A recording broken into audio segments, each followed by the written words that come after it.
Hello everyone, my name is Ben and welcome to Life Transformation UK. Today I wanted to talk about how you can stop irrational thoughts. So those thoughts which arrive in your mind from almost seemingly from absolutely nowhere, and they oftentimes border on the absolute ridiculous, but we still take them on board as if we've been told a truth about ourselves. You see somebody look at you in the street and the first thought that might pop into your mind is, oh, that person doesn't like me, or that person thinks I'm ugly, that person thinks I'm stupid. These are totally irrational thoughts and they're entirely baseless, but at the same time we often accept them as absolutely real. So today I wanted to tell you about the most important tool, the most important lesson I learned at university when I was studying for my psychology degree.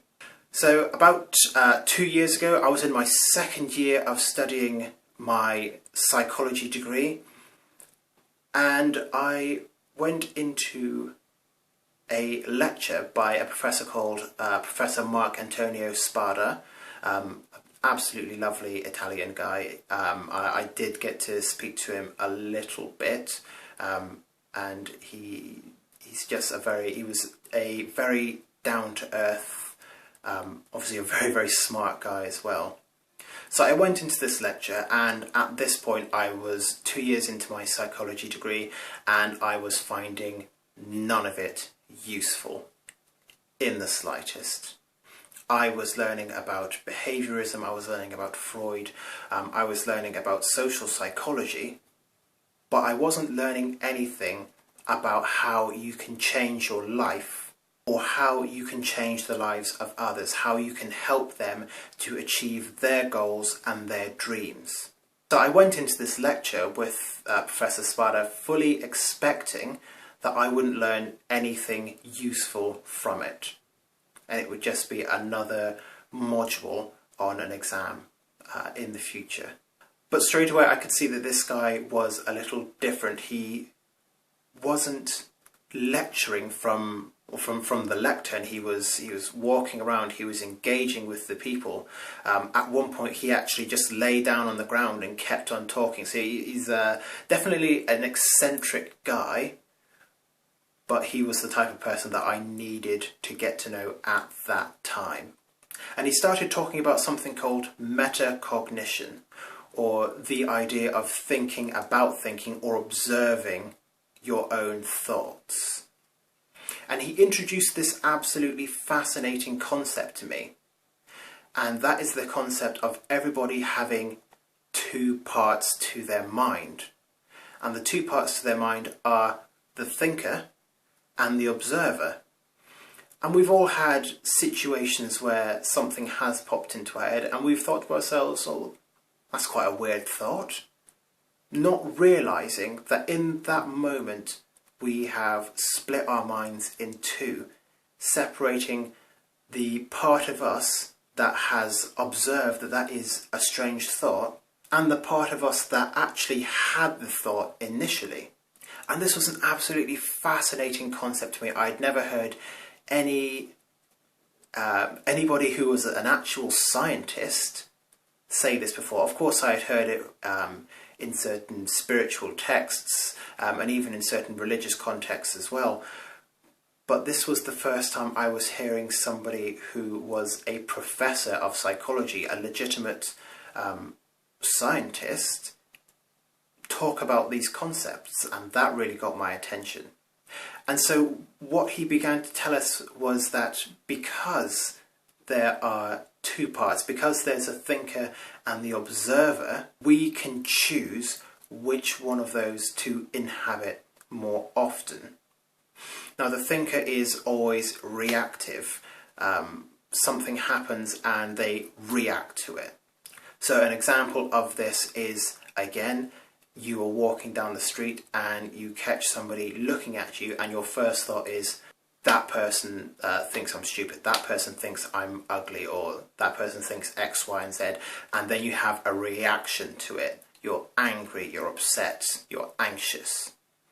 That all comes from the thinker. It is entirely reactive.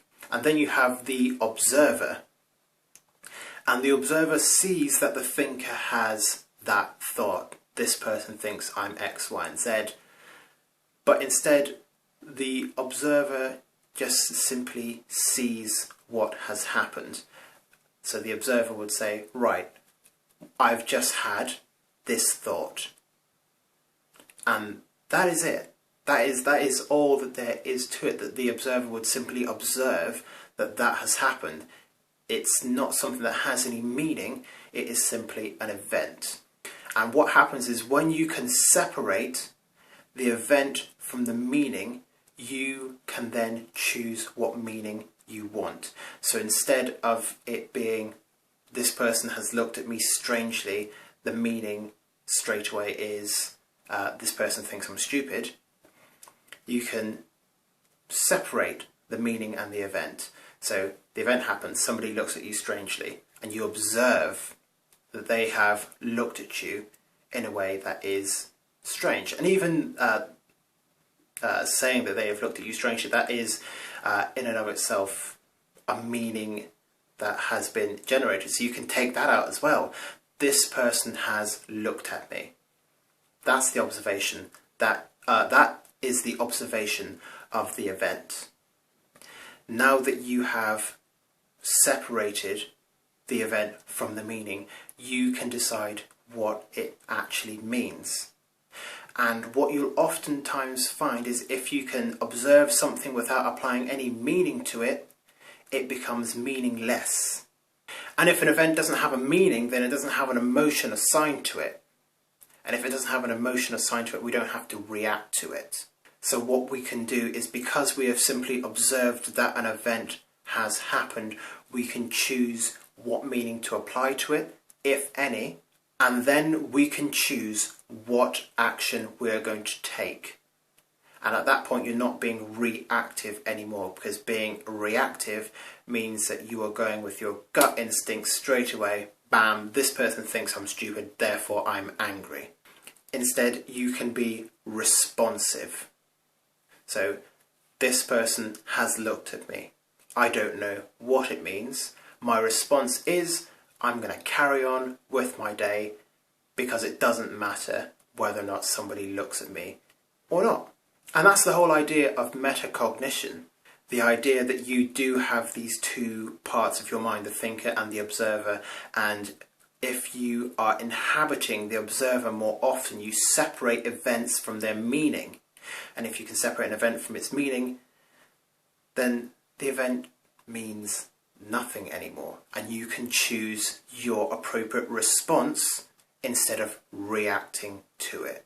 Let's say that I am in a bar and I see an attractive woman at the bar, and I decide, right, I'm going to go over there and I am going to talk to her. And I go over there and I introduce myself, and she just does not seem interested at all. Now, there's a lot of meaning that I could take from that, and there's a lot of ways that I could emotionally react to that as well. I might think, oh my God, she is so rude, or she must really think I'm unattractive, or she must really think I'm boring. But what I'm doing there is I'm applying meaning to an event that I don't have all the data for. So what I can do is I can shift from the reactive thinker to the responsive observer and observe, right, I have spoken to this woman, this attractive stranger, and she's not responding to me in the way that I expected that she would, or the way that I hoped that she would. That is the event, and the event at the moment has no meaning. I'm simply observing that this is what has happened. And from there, I can decide how I want to respond. I can keep on trying, knowing that it's possible that this will just continue and it will be both a waste of my time and a waste of her time. Or I can not take it so much to heart, because there could be any number of reasons that she is ignoring me. Perhaps she's waiting for a friend, perhaps she's waiting for a boyfriend, perhaps she's waiting for a girlfriend. I don't know. So I separate the event from the meaning, simply observe what has happened, and then I can choose how to respond. And the likely response that I would take in this scenario was, obviously I don't know why, but she is not being responsive. This could be because of the way that I've said something, or it could be that something is going on that I don't know about. Either way, I would just go back to my friends and continue having a good night. And you can apply this to any kind of irrational thinking, because trust me, just because you've spoken to somebody at a bar and they have not responded in the way that you think that they should, or the way that you hope that they would, it doesn't mean that you're inherently unattractive or unlovable or boring. That's you applying meaning to an event without having first separated them. You're being reactive rather than responsive. So I would urge you to spend a lot more time observing events devoid of their meaning before choosing how to respond. And we always have a choice of how we can respond to anything, regardless of how bad the situation might be, regardless of what's happening. We always have a choice of how we can respond.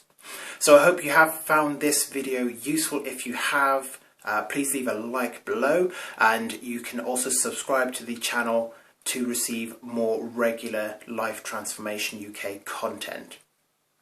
If you want to follow this on social media, the link to the Facebook page will be in the description down below. And I would definitely encourage you to do some more research on metacognition. I'll definitely be talking about it more and more in the future, because of how powerful it can be as a tool for self-improvement. But for now, I hope you have enjoyed the video, and I hope you have found the content valuable, and I will see you in the next video.